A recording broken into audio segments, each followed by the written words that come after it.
Hello and welcome to another episode of SqEngineering Engineering. I'm Sprutis, and in today's episode we are continuing with the to-do list in order to get the Supra ready for MOT.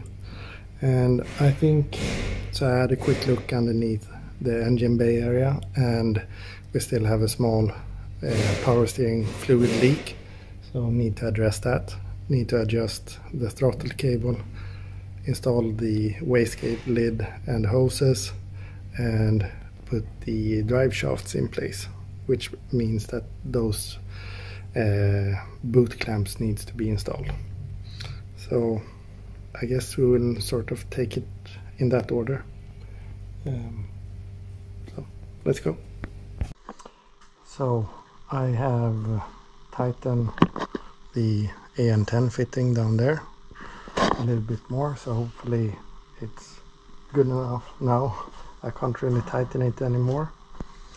I have also adjusted the throttle cable. The adjustment I had down there was the threads were broken, so I can't adjust it, so instead I had to adjust it with a wire. This is like a semi-permanent setup, so there will be something else in the future. I even have another throttle body that is in much nicer condition, but and also this is a piece of stainless pipe which I've bent and cut alongside and then just welded it to the throttle flap. But yeah, no, that's fine. That's fine. At least we can pretend. That means that we can now move on to the drive shafts. So I have bags here. These are the inner ones, and this is the small one which I can't get over the CV joint, so I'm opening it up. This is the left hand side. It will rotate in this direction, so then I want to bend it in that direction.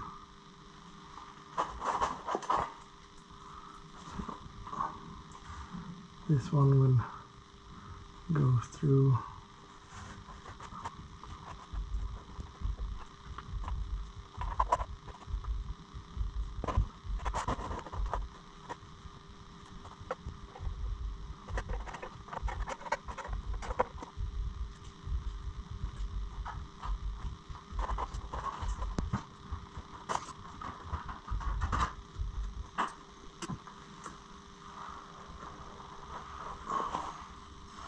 Like so. So that's one.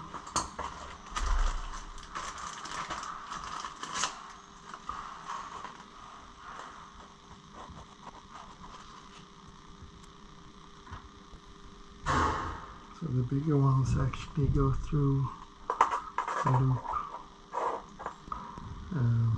3 times.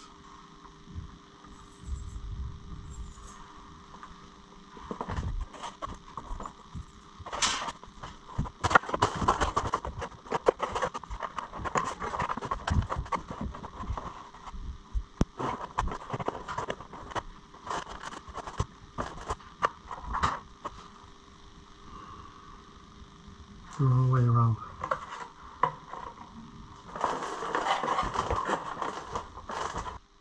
So I will actually do the inner ones once they are in the car, to save me a little bit of problem.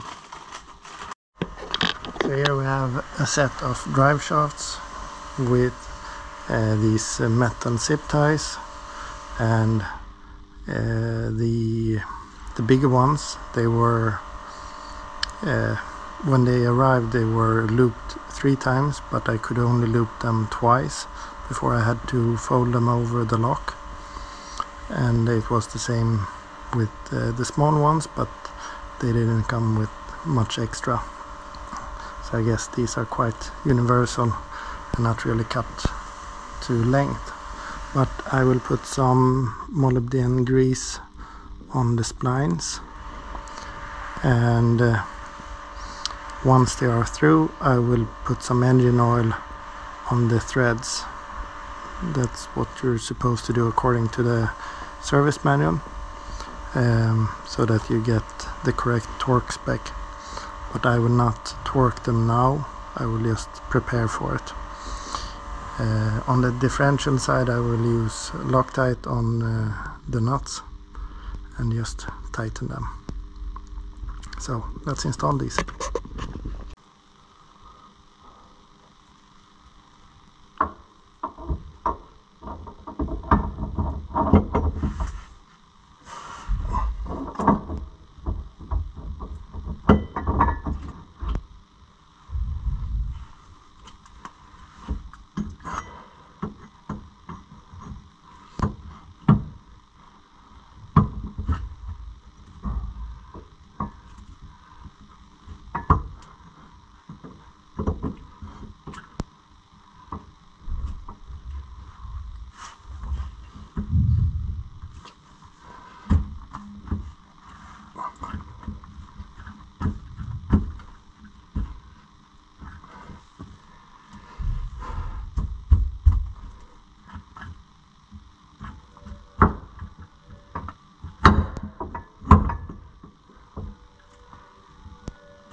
So I've installed the right hand drive shaft, but I made a little mistake.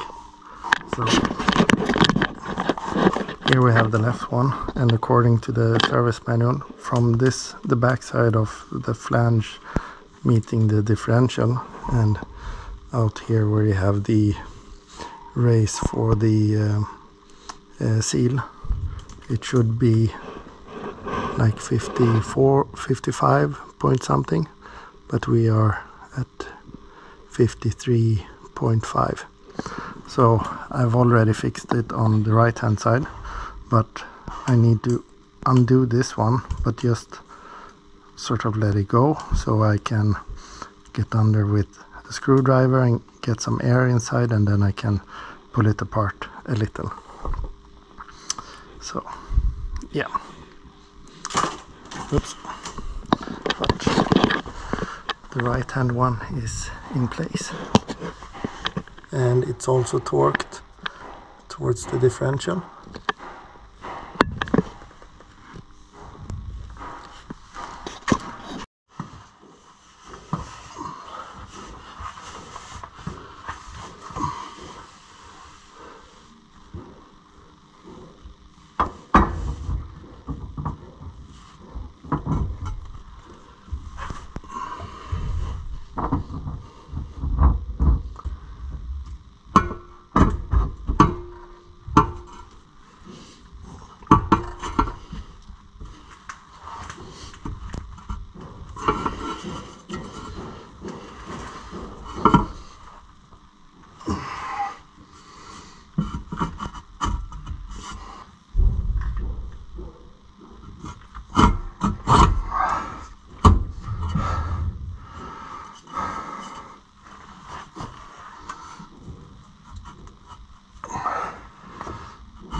So, to summarize, the leak from the power steering reservoir is hopefully tight now. The throttle cable is where it should be. And the drive axles, drive shafts are in place. Inner boots are adjusted. Cotter pin is installed for the lower first control arm, suspension arm. The nuts for the drive shafts to the differential are torqued. The outer ones, I will do those once I can put on a wheel and then put it on something so I can have some weight on it and then put some serious torque on it. Yeah, so that's it for now. Thank you very much for watching. Please comment, like and subscribe. Stay safe, take care. Bye bye.